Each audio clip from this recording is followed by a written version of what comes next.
NAOMI is the founder of Focus HR, a people and leadership expert, a guest speaker who works with businesses to help build winning teams and thriving businesses to get their people, strategy, and leadership right.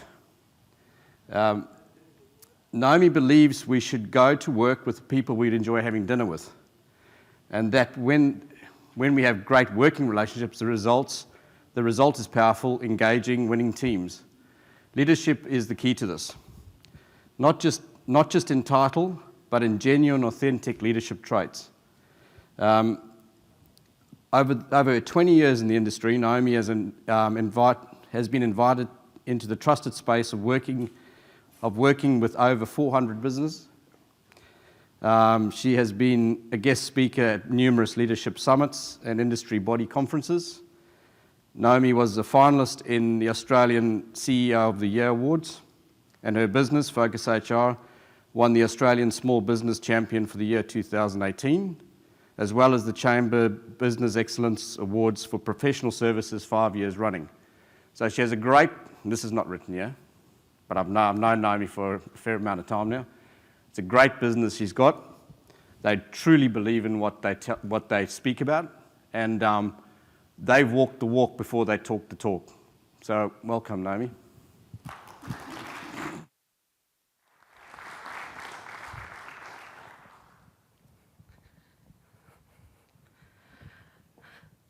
Thanks, Lance. Sorry, that was so painful. All right. I am here today to talk a bit about leadership, but before I kick into it, I want to share a little bit of a very recent story for me, which had my mind ticking while I've been here. So, give you a bit of perspective, I've spent probably the last 20 years of my life without what I'd call any kind of significant alone time. You know, like I've driven in the car by myself, I've gone for a walk by myself, I've had all those little experiences, but it has been a really long time since I've been by myself, somewhere foreign, and not having someone who I know and trust and am comfortable with sort of at a, 5 minutes away from me kind of thing. And I know that sounds odd, but it's one of those realizations that you can sometimes have in life that, oh gosh, I've always been around people. I've built this life full of wonderful people, and you can become really used to that. So this is the first time in about 20 years. And I want to say thank you for inviting me here, because it actually pushed me to come to a country that I hadn't actually planned on visiting. It pushed me to break through some preconceptions and actually come and take a look. And I've travelled here for the last 3 weeks, and I love it. It's been amazing.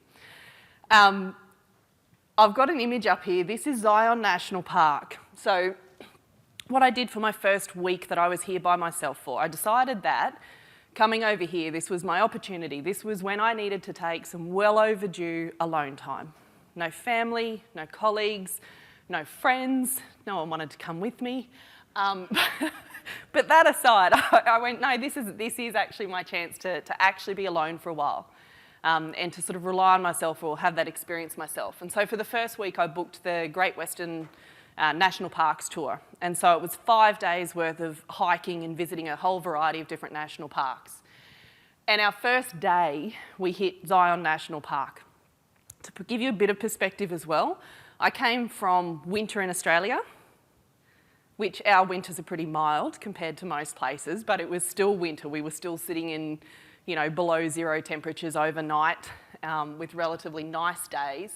And so I've come over here, gone to these national parks and hit the heat of America at this time of year. So we did this walk.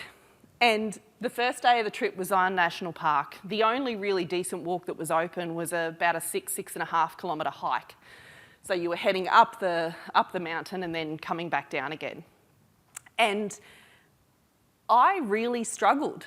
For the first time I can remember in a really long time, my monkey brain kicked in. For those of you who don't use the term monkey brain, it's basically where your brain just starts chattering quite negatively, so much that it gets really, really loud and overbearing. So I went into overdrive. I was with a group of people on the bus, but I didn't know any of them, so they all stormed off ahead, and I started the hike up.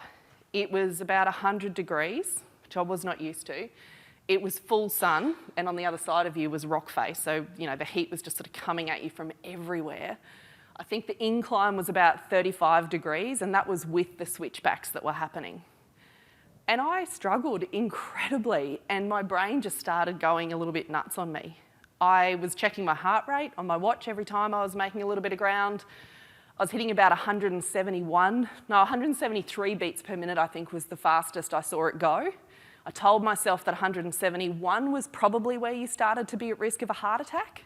I actually didn't know that. I didn't know any medical evidence. It was probably about 160 realistically, but I felt like I was going to die. And when I hit, if you can see that little white arrow that's just appeared, to give you perspective over on the left-hand side, when I got to that point, it really kicked in. I sat down at that point. I'd been going maybe 20 metres at a stretch. I was trying to get my breathing under control. I was trying to just put one foot after the other. I was trying to convince myself that, I could do this. Nothing was working. And so I sat down at that point and I told myself, I realised in my brain, I was 100% sure that I was now that person. I was middle-aged, I was out of shape, and I couldn't do what I wanted to do.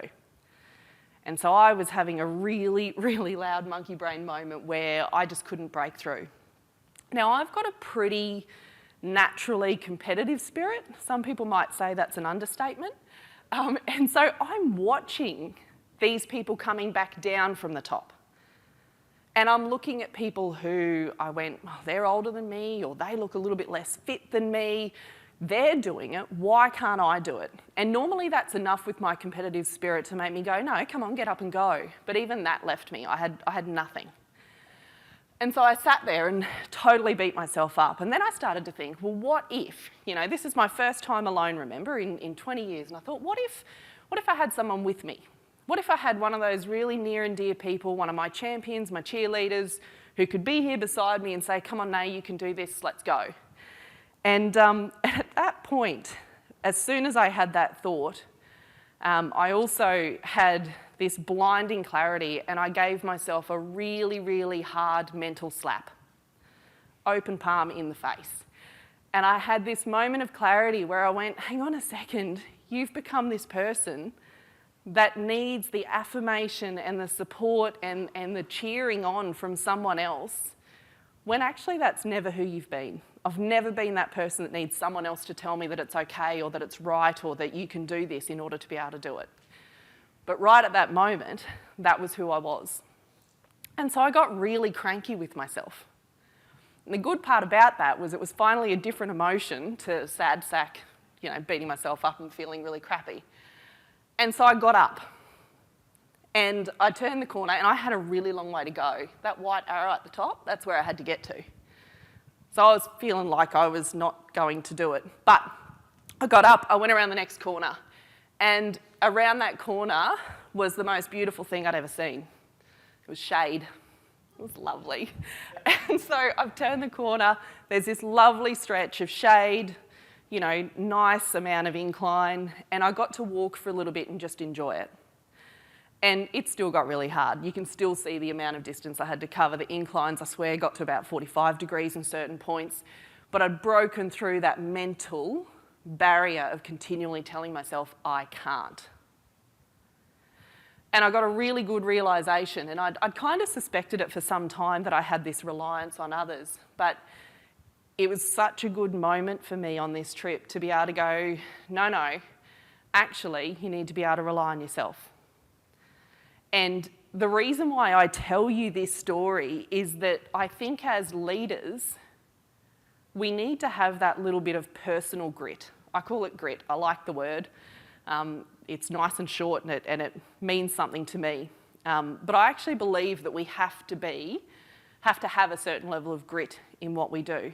And it has to be in ourselves. I'm all about teamwork. I'm all about having a team with you to achieve great things. You're not a leader unless you've got a team. But I also think you've got to have that personal grit. Because the thing about being a leader is that people rely on you. When their monkey brain goes crazy, when they don't feel like they can do it, when they're needing someone to be their cheerleader, They are looking at you as their leader. And when you're the leader, you need to be able to give that to them, and you very rarely get it back. It can be a little bit of a lonely place to be. And I think that's important. I think we need to realise, and recognise for the leaders in the room, there is a lot of self in leadership. I don't mean selfishness, but there is a lot of self that you have to give. You have to have self-drive and self-motivation and even to a degree self-inspiration, because it's got to come from you to be able to give to others. So my life lesson on that particular day was to stop waiting on others to tell me that I can, or stop waiting on others to tell me that, yes, that's okay, or that's right, or that's good enough.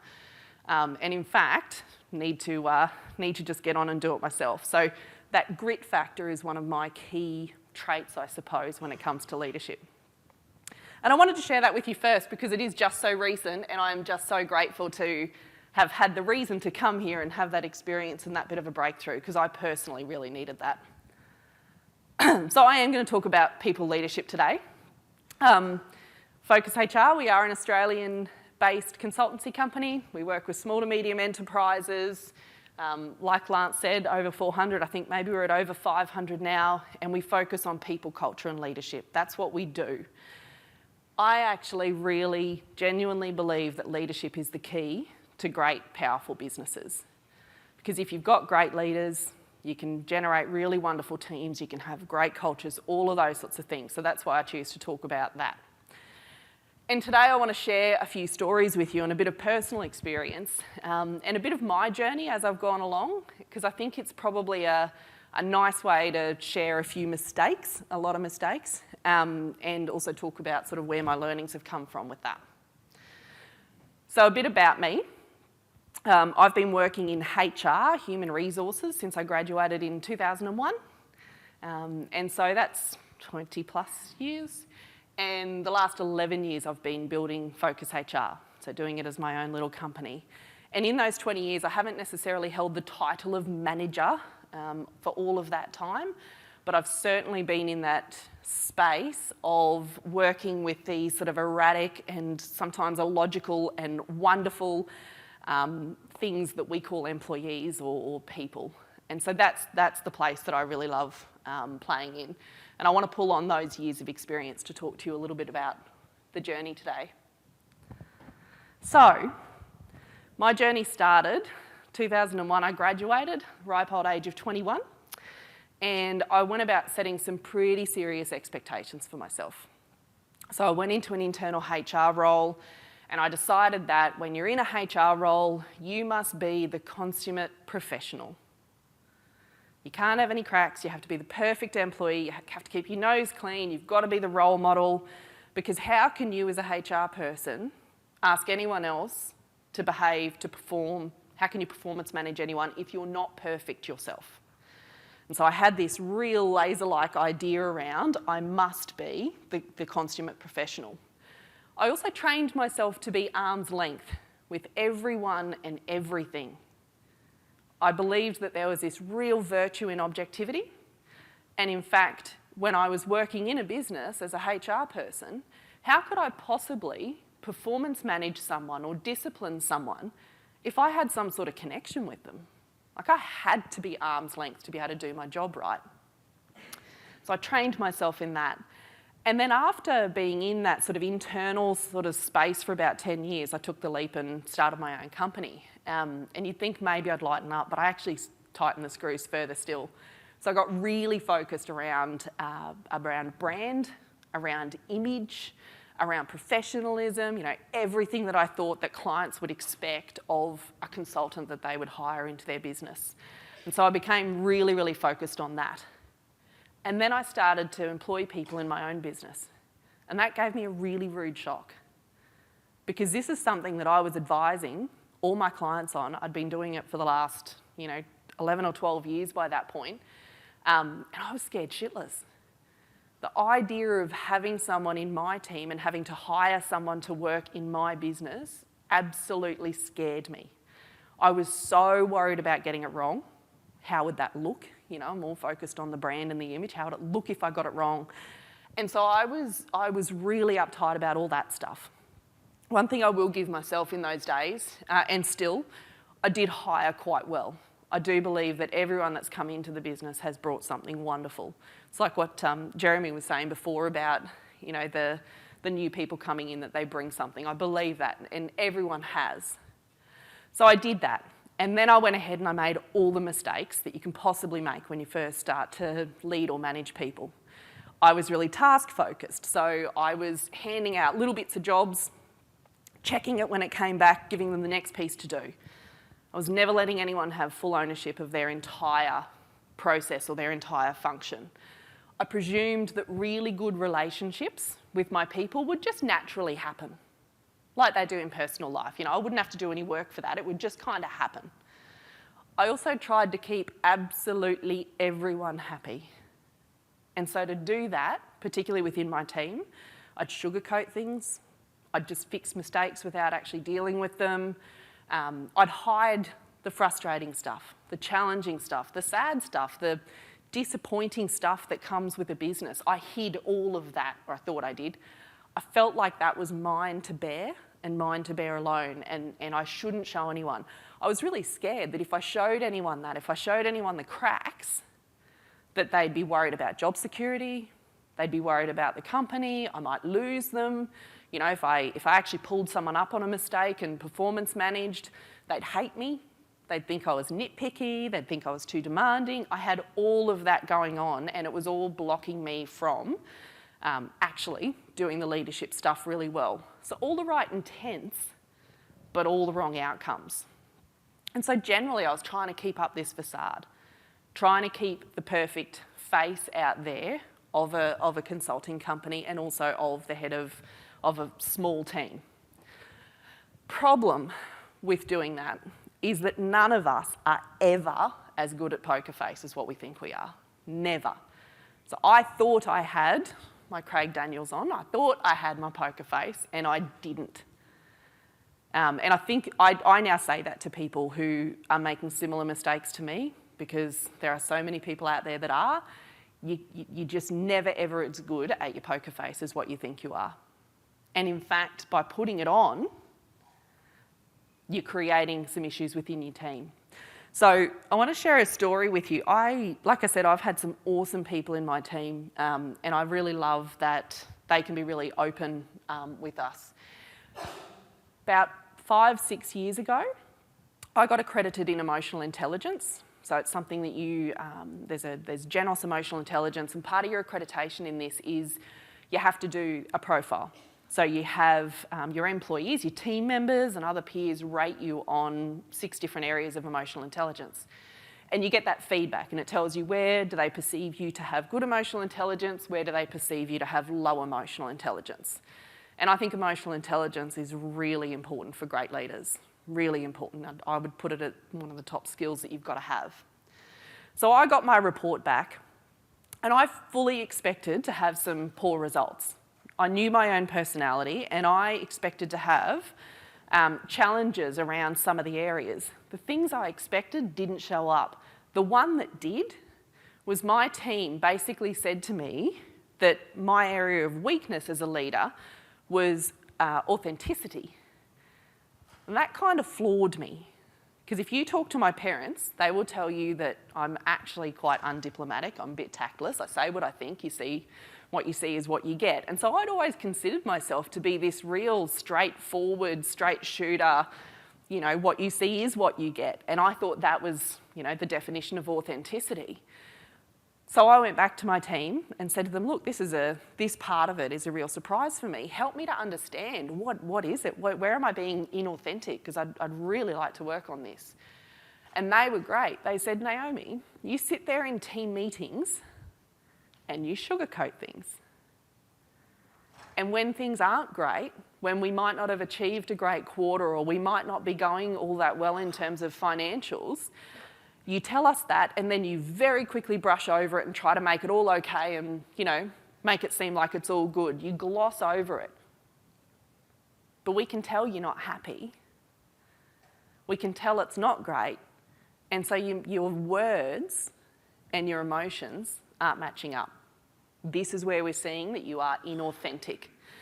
And the real issue with that was that then when I was positive about something and I was excited about something and I was going, right, you know, this is really great, team, they started to question, hang on, is it great?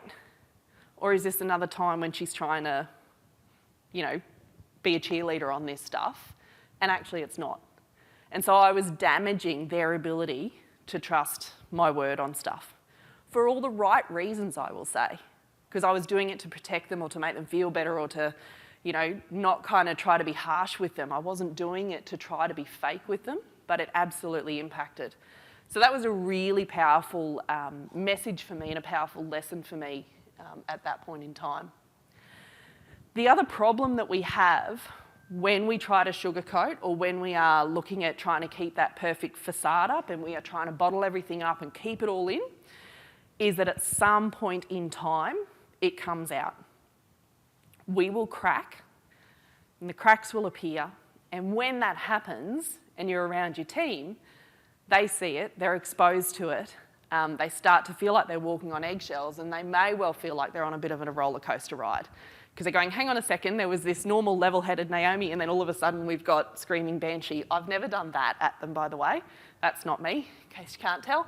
But that concept of your team feeling like, you know, have you ever felt like or ever had someone describe a workplace as, I'm just not sure what I'm going to get when I walk into that place today? Is the boss going to be happy or not happy?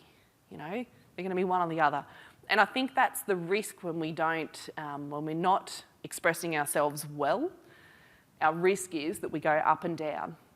And our reaction, when we let things out, the reaction will be to something relatively minor, and it'll be disproportionate to the event, which is where we create a whole lot of instability for our team because they don't know what's good, what's bad. The flow on from that is you affect your team's engagement. They feel disengaged with you because they don't understand you, they can't connect to you. When they're disengaged, their productivity drops, their motivation drops, you know, all this stuff, while it's all very personal kind of emotional intelligence and all those sorts of terms, this stuff impacts on your bottom line eventually. It trickles down. So, the other thing that'll happen is people will mirror you. So when you gloss over things, when you hide things, when you try to make everything appear okay, I can tell you now, your people will do the same because they think that's what you expect. So they won't tell you when there's a problem. They won't tell you when there's a mistake made. And instead, they'll just try to gloss over it just like you're doing, which is a really fast track to having some pretty big problems in your company. So I've done that. I'll do it again probably. I'm human. I'm not perfect in any way, shape or form.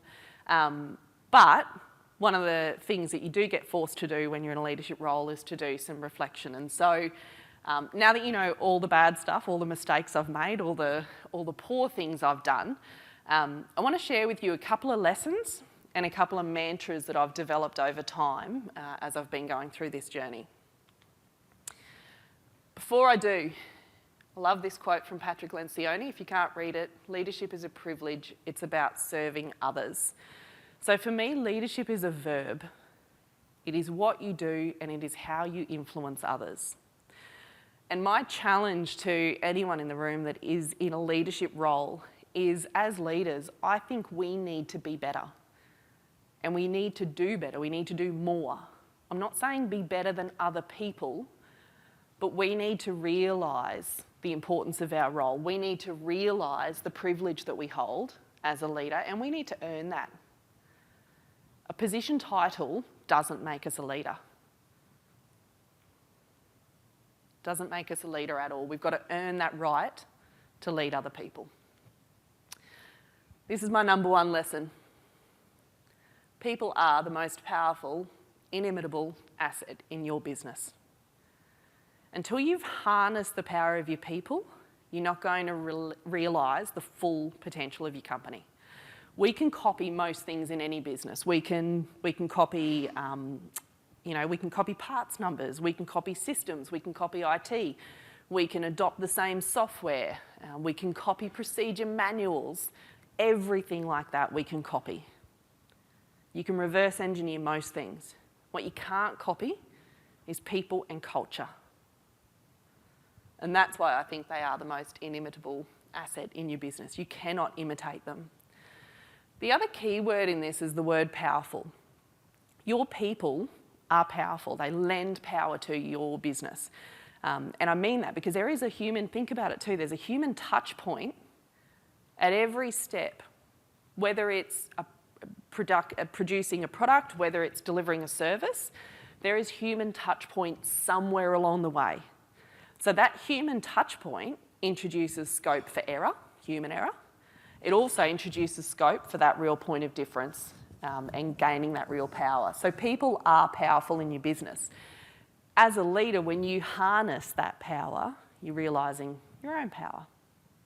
And so I use the word power not in the authoritative, dictative way, but in the positive way of there is a genuine power in people and therefore in yourself.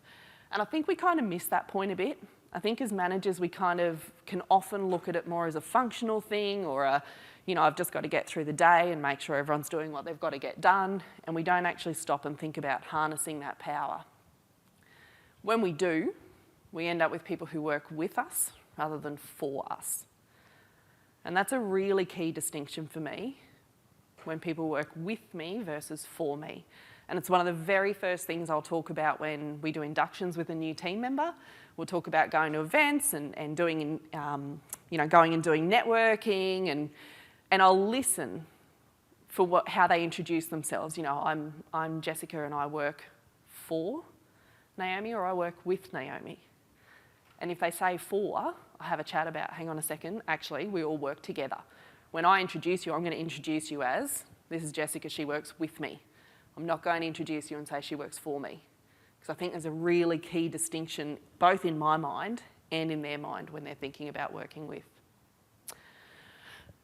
So there is power in that. In the words of a very wise man, Uncle Ben, with great power comes great responsibility.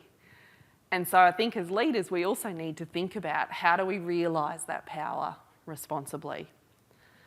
And I want to take you briefly through a model. So this is a model, convergence model. It's a bit of detail in it, bear with me. It was developed by Alistair and I when we were looking at how do businesses work and how does leadership work, and generally the whole concept of running a great business. So when an individual joins a business, they are making a conscious decision to enter into a relationship with the business, with their co-workers, with their manager. There's a conscious decision to enter a relationship. And just like every single relationship that you have, you've got a choice to make as to how much you invest in that. What do you do? How much energy are you putting into it? What do we want to get out of that? And before we can sort of understand the power of that relationship, I want to talk a little bit on the negative side of it in terms of what pulls us apart. Because I know that the legislation around people is not the same in every single country, but in Australia, to give you an idea, we've got something like 215 pieces of legislation that govern employing people. It's crazy. It is a system that is designed to form a wedge between the employer and the employee. There are fines when you get it wrong. The level of money that you have to pay when you do get it wrong and Fair Work comes at you, there is some crazy stats there. We're also in an environment where we're facing decreased engagement of people. The statistics coming out of Gallup surveys is that engagement levels are decreasing.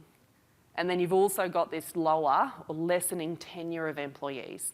The lifelong employee is barely heard of anymore.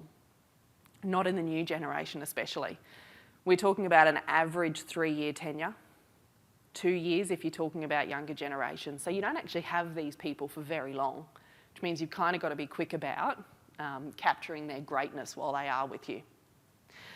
And so we look at these different factors, and our perception is that you've got the employer, and some of these are of our own making. It's not all on the employee, but on the employer's side, we will be time poor and we'll be very operationally focused, like I was talking about before, very task focused. The impact that has on the employees, they don't have any connection to a purpose or a vision, and so they lack connectivity. As an employer, we have this concept of reliance on me. Buck stops with me, it's all on my shoulders, not going to share it. On the employee side, they then feel unable to genuinely contribute. You know, if you're not giving me any empowerment or ownership of what I'm doing, I'm stuck. Employers can have a real win-lose mentality. And part of that, I know in our country, is because of the complex legislation. You know, it feels like it's very employee focused, and so we get so caught up in this concept of compliance that we lose sight of actually relationship is more important. And on the employee side, they've got unions, they know or half know the IR laws. We can see a real what's in it for me or entitlement mentality taking over. It feels like everyone has an auntie and uncle, a sister-in-law who does HR of some type and tells them what they're entitled to and what they're not. From the employer's perspective, we feel pressure to get return on wages, right? We're hiring these people, we've got this huge bill, wages bill every week or every fortnight. We've got to get results. And so we end up with really short-term focus around trying to get those results. What we do then is end up treating our employees more like robots or production line, which means that they end up feeling really underutilised or under intense pressure to give that return. And as employers, our final mistake is that we're not really confident with HR.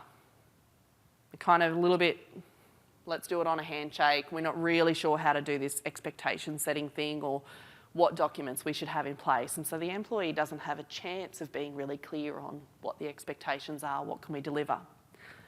So in the middle there is this tiny little space where the employer and employee cross over.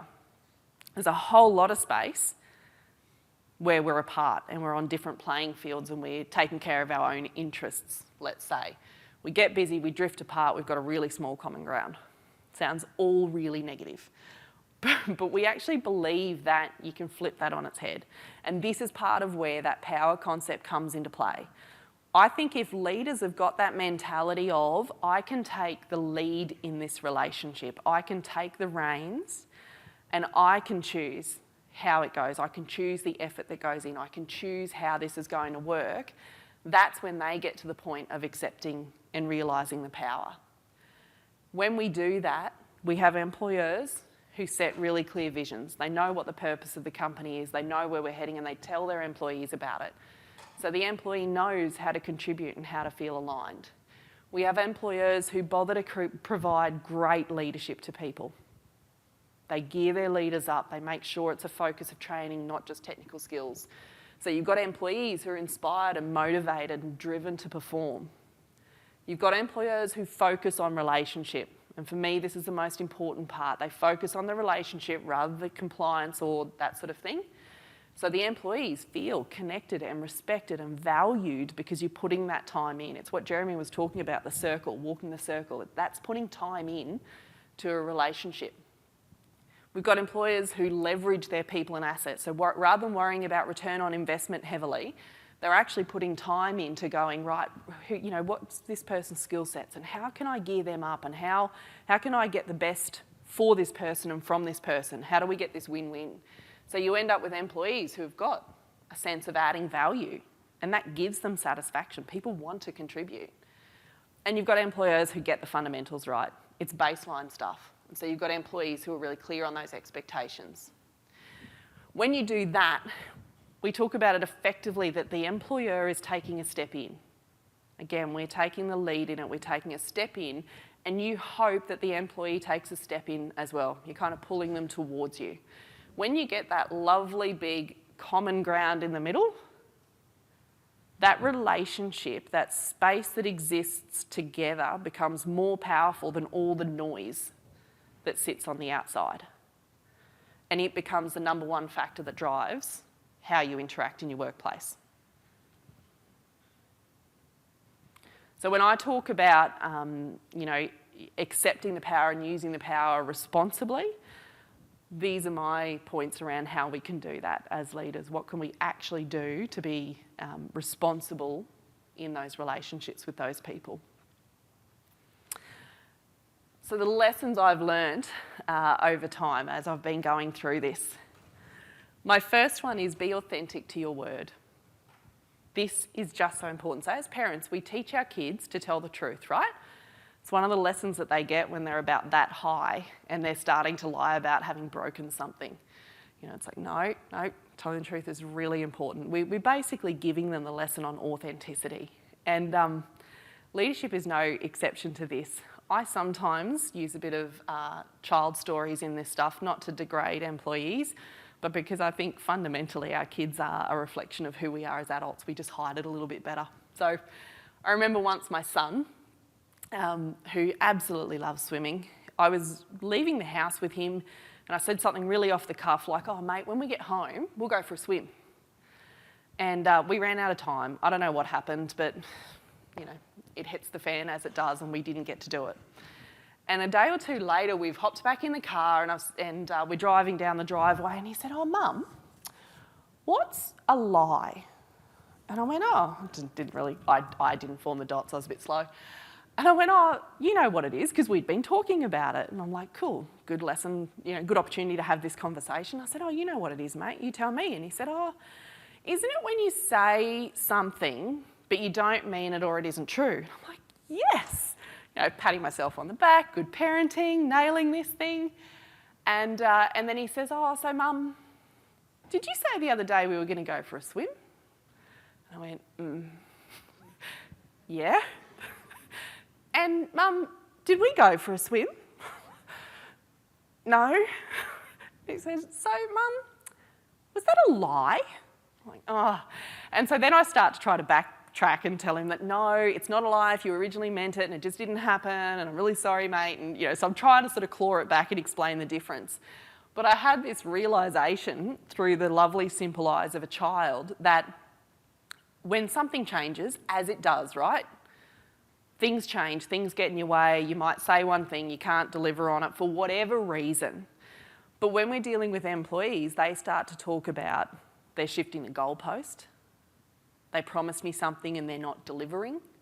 They said I'd get this and they're not coming through.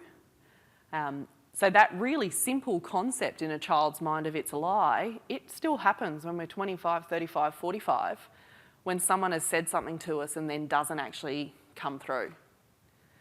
And so as leaders, I know that life happens and we can't always deliver, but when we don't communicate around that and explain it and make sure that they're clear on it, we've got a real risk of our authenticity being put into question again.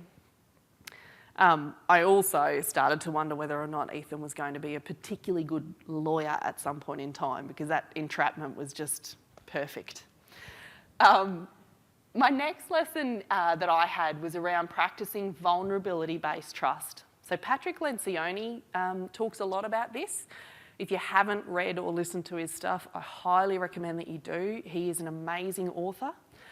And this is something that's can be really quite challenging to do.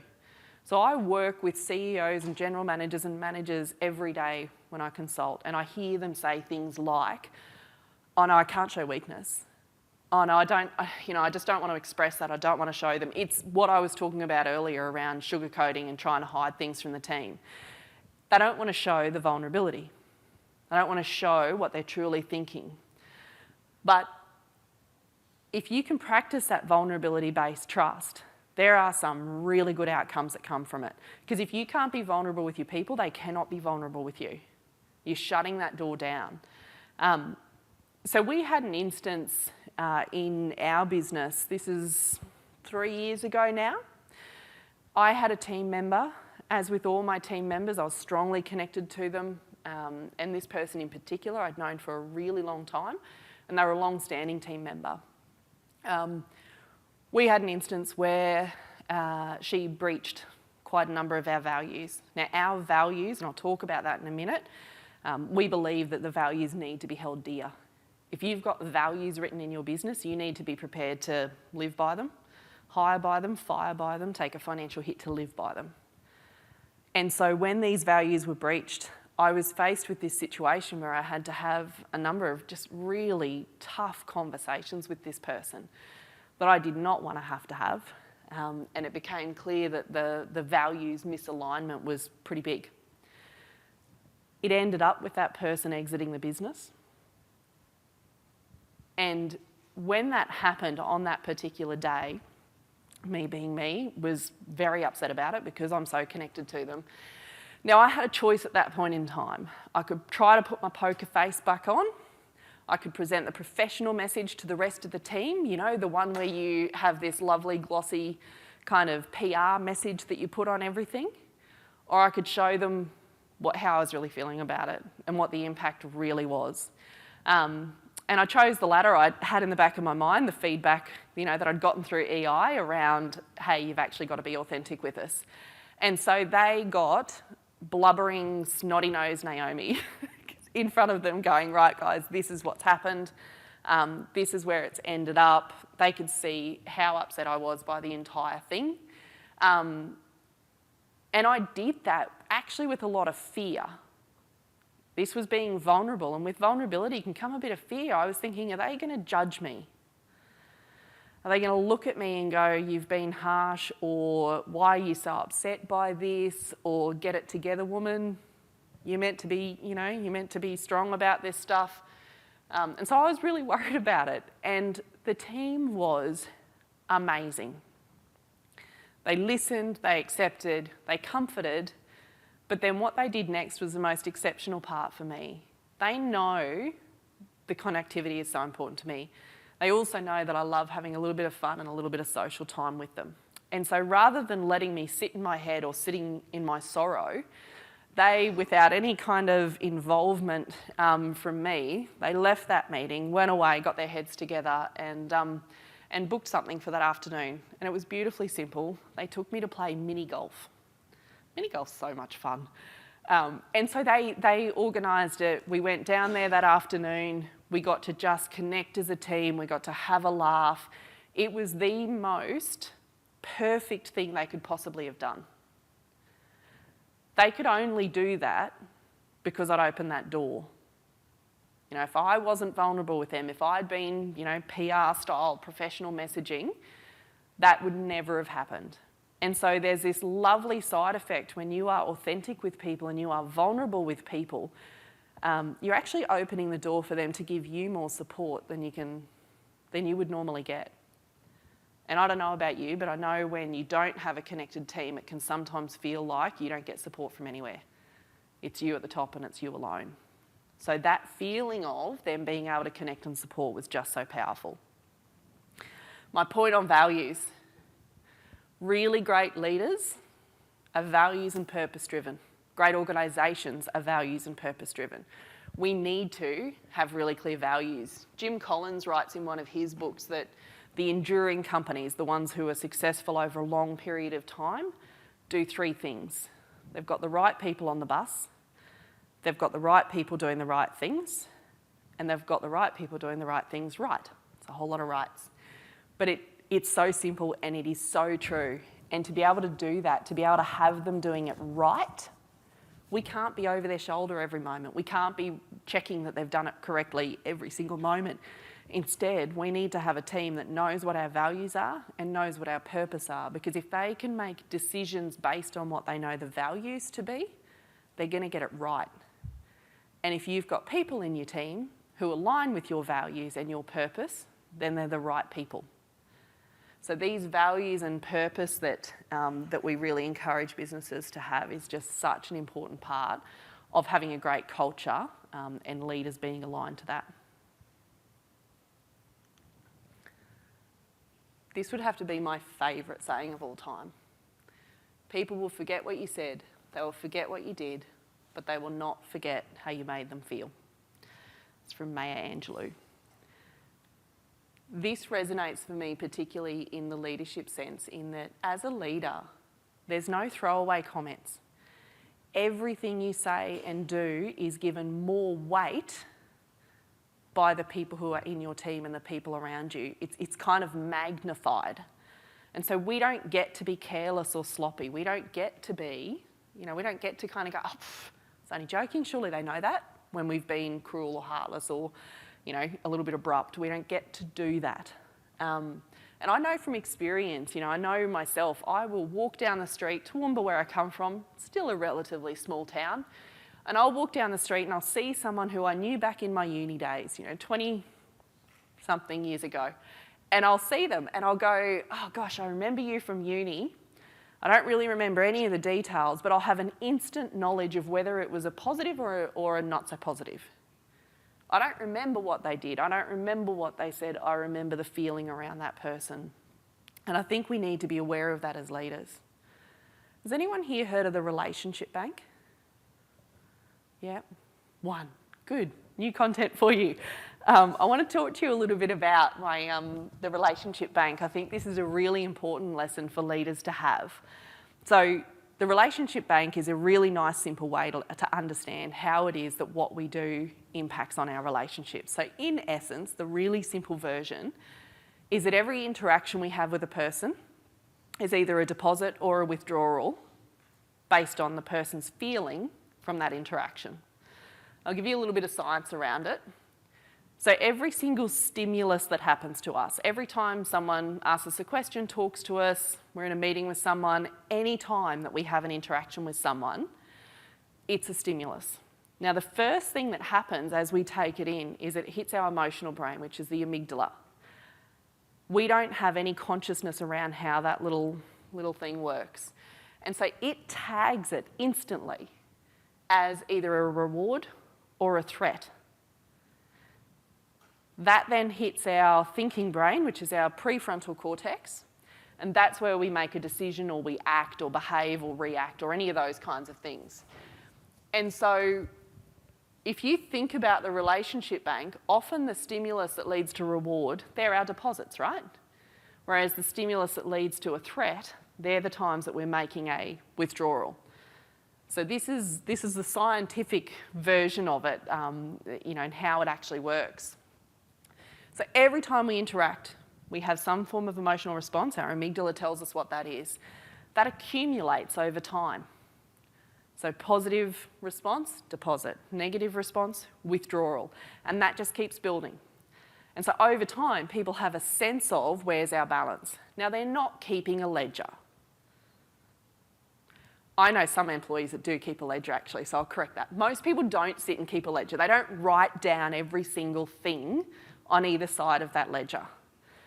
But they have a feeling of it. They know, in general, what that is. So in the real world, in a workplace, our deposits are things like giving them positive feedback, showing them that you care. If you know that their mum's unwell, checking in on how they are, bringing them their favourite coffee of a morning. Can be giving a promotion, giving a pay rise, all those sorts of things. They're your positive. They're your deposits that are leaving either intrinsic or extrinsic reward. Your withdrawals are things like unwarranted or harsh criticism. It's not necessarily all performance management. Performance management can be a deposit when it's done well. It's when it's done poorly that it's a withdrawal. It's forgetting to invite someone. It's not communicating well with them. Those are the sorts of things in the workplace that are going to do withdrawals. So it's a pretty simple concept, but it gets a bit tricky because the relationship bank never closes. That sense, that feeling always stays. And the other bit that gets really tricky is that your withdrawals are weighted more heavily. As human beings, we remember and we focus on our negative experiences more than we do on our positive quite often. You think about when you're going to leave a review of a company on Google or Facebook, you're more likely to bother to get on and leave a scathing review when you're unhappy than you are to go on and leave a good review when it's been good. Like we focus on those negatives more. It's just our mindset. And so because the withdrawals are weighted more heavily, you actually need to make more deposits to keep in balance. And there's been studies done that show that your ratio is actually 5 to 1. 5 deposits equals 1 withdrawal, which means if you want a positive bank balance, you've got to do even more than 5. And so the way I like to think about this from a leadership perspective is being really conscious and intentional in how you're interacting with your people so that you are making as many deposits as possible, genuine deposits. When we talk about deposits like saying thanks for great work or giving positive feedback, the person who at the end of every day routinely goes, good work, good work, good work, good work, like that doesn't mean a thing. It's the genuine feedback, the genuine thanks for a good job that actually makes a difference. But being really conscious around how many times you need to do those deposits. Because the thing with the relationship bank, and I kind of liken it to that common ground that I spoke about, the large common ground, when you've got a positive balance, you've also likely to have a really big common ground. And when you do that, those times that you do need to make a withdrawal, because there are times when you do, or those times when you accidentally make a withdrawal, because that will happen too, you've got this good common ground, you've got this good balance to be withdrawing from, and it doesn't break your relationship. The next lesson is put your own oxygen mask on first. And I will tell you openly that this is the one I'm still learning. I'm terrible at this, but it is absolutely important, and I think it's still a key lesson that I want to share. And we saw it particularly strongly during COVID.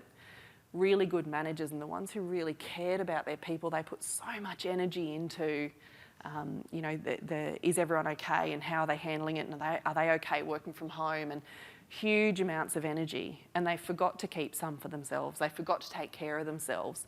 And so we saw those people burning out, and we saw them, not being able to give any more because they hadn't put their own oxygen mask on first. And I think this is a really good one to keep in mind. And a lot of people know what recharges, and we talk about recharging your battery. What are the things that you do that mean that you recharge your battery, you recharge your personal ability to have resilience and ability to give to other people? And a lot of us know what that might be out of work. We talk to people and they say, oh yeah, I go and ride my horse. That's my downtime. That's my thing that recharges my batteries. Or I have a glass of wine, or I have family time, or whatever it happens to be. But I actually think we can do this stuff at work as well. There are so many little 5-minute things you can do at work to put your oxygen mask on, to give yourself a recharge. It can be things like a walk around the block if you like fresh air. It might be sitting down and having a chat with a colleague if you're a social person that likes that. It might be 5 minutes by yourself practicing a bit of mindfulness. Whatever it happens to be, I think good leaders do this really, really well. And I remember my very second boss, Bob, and he was a wonderful boss. He was a general manager, massive company, big team. And I remember watching him, and he used to take lunch every day for an hour. And I think, how are you even doing that? Like, we are so busy. How are you taking an hour's break? But it was his recharge. It was his way. And he was such a good manager, and he got everything done. And for me, I realised later that what he was doing was making sure that he recharged, making sure he had what it took to get through to the rest of the day. So I think it is okay to be selfish with this stuff. And in fact, when you're selfish with this, you're gearing yourself up to be able to continue to give to others rather than burning yourself out. My other one is around communication.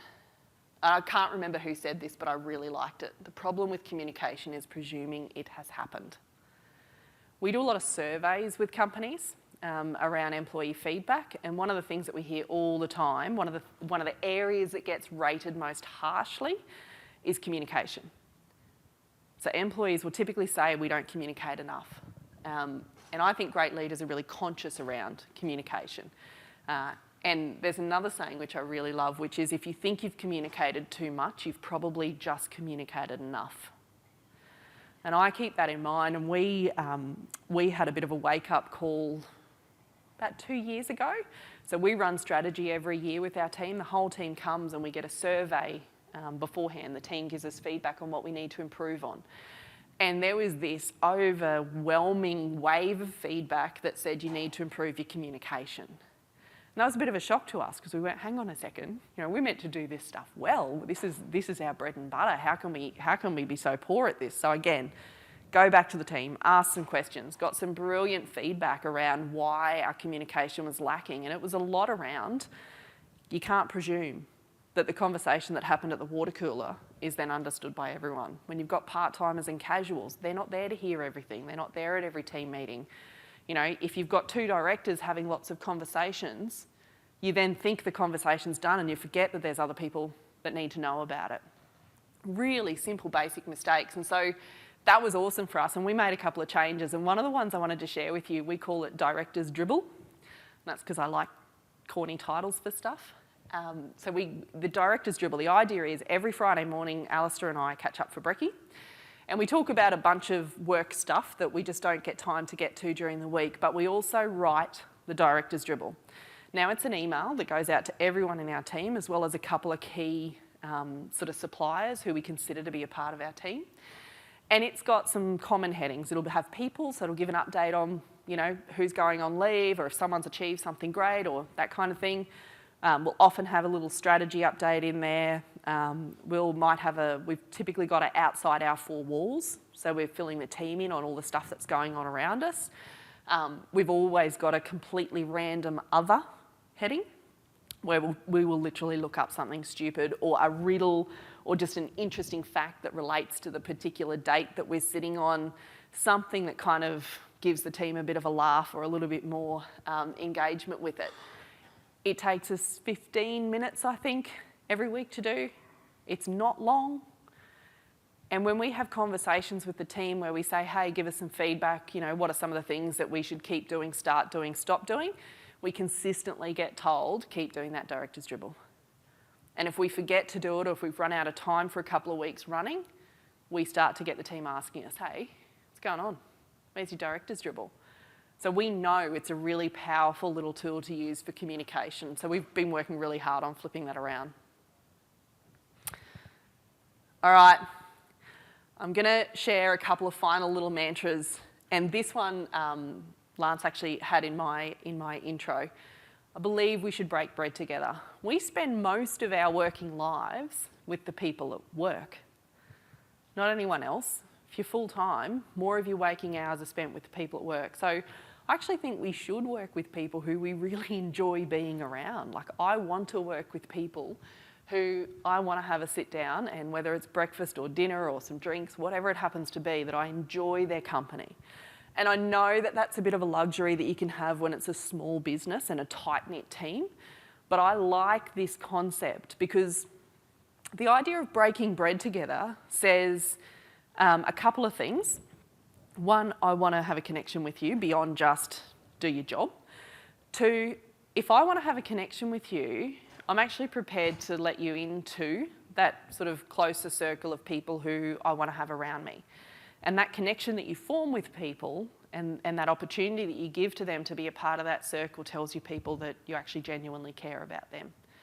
And so it's really powerful in that way. We, off the back of that communication, as well as some other feedback on the team, we also introduced a concept where when we have a new team member start with us, we take them and their husband, wife, whoever their significant other is, out to dinner. And so they come to dinner with the two directors and our spouses.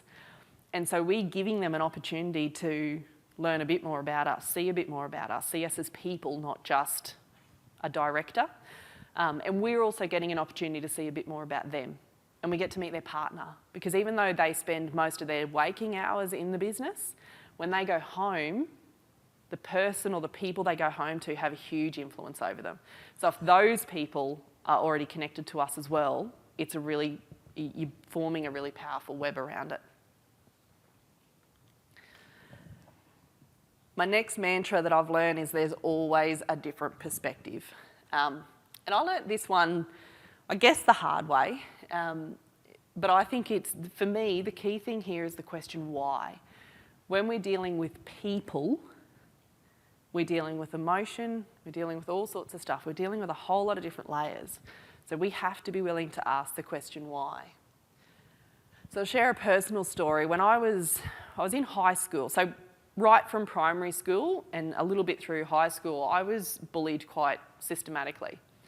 And so that sat with me for a really long time. And in high school, I had one particular lass who, I don't know why, she took this turn, and so she would threaten people that she wouldn't be their friend if they were friends with me.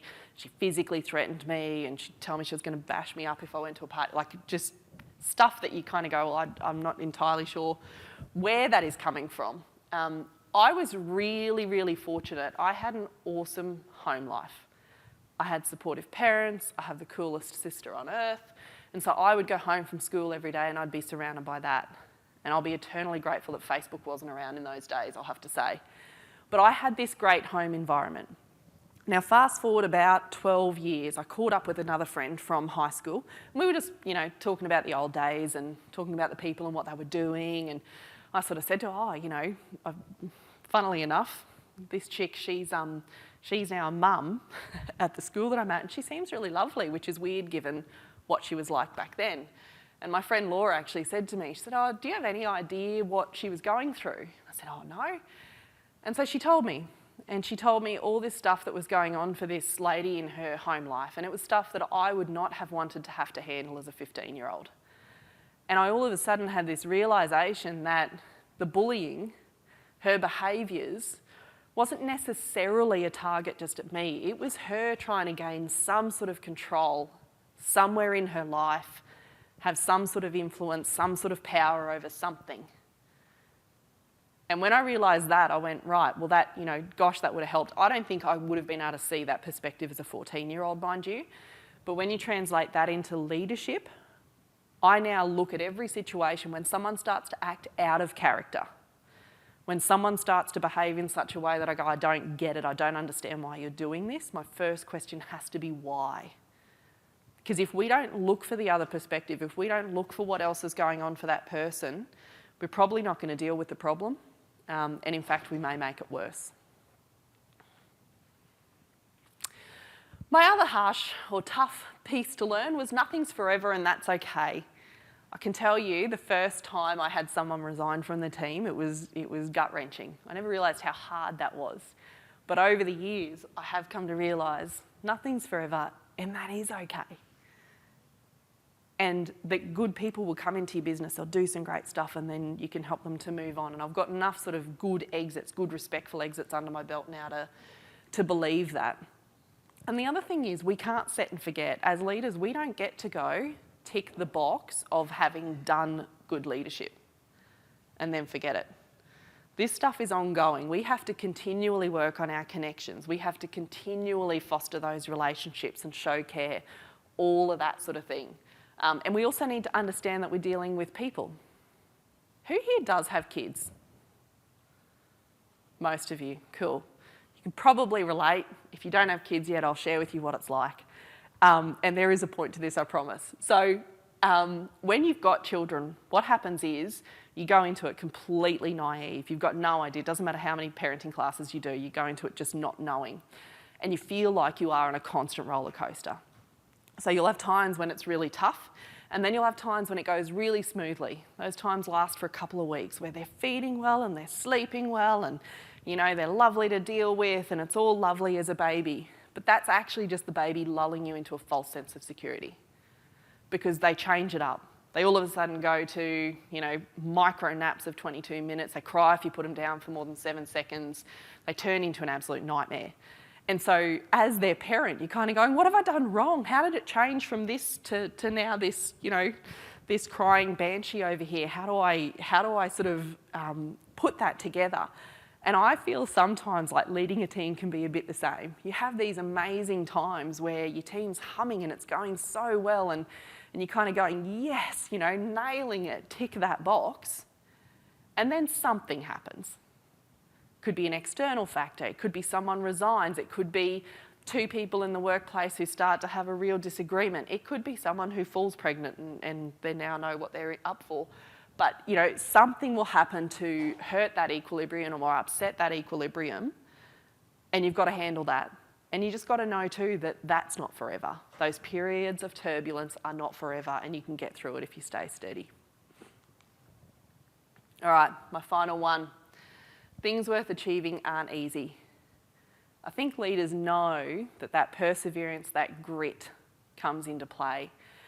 The best things, the most satisfying things are when you've actually had to work quite hard at it as a team. You've set your goal, you've strived for it and you reach it. That's when you get the really great outcomes. So I told you at the start about my monkey brain in Zion National Park. That's how I was feeling when I actually got to the top. I'd proved my monkey brain wrong, but it was right in one factor, and that was the fact of I'd been telling myself, right, that's it, your legs are ruined for the next 4 days. That bit was true. I was absolutely knackered. I pushed through the next 4 days, mind you, but my legs were in so much pain after that because I really was out of shape. But that won't happen again. Getting to the top, as painful as it was and as much of a mental challenge as it was absolutely worthwhile, and in fact more worthwhile for having had to go through that. If I hadn't had to go through that, it would have just been another climb, another set of really cool view pictures, and off I go back down. Far more valuable, far more meaningful for what I've had to go through. So, my final quote for you, insanity, oh that's hard to read, isn't it? Insanity is doing the same thing over and over again and expecting different results. Albert Einstein, genius. So I want to leave you with the concept of, if anything has landed for you today, if you have challenges in your team that you are trying to lead, and there is something from here that you go, oh, I could try that, I could try something a little bit different, please do. Because if you keep doing what you're doing, you're going to keep facing the same challenges that you're already facing. And that's me. Thank you.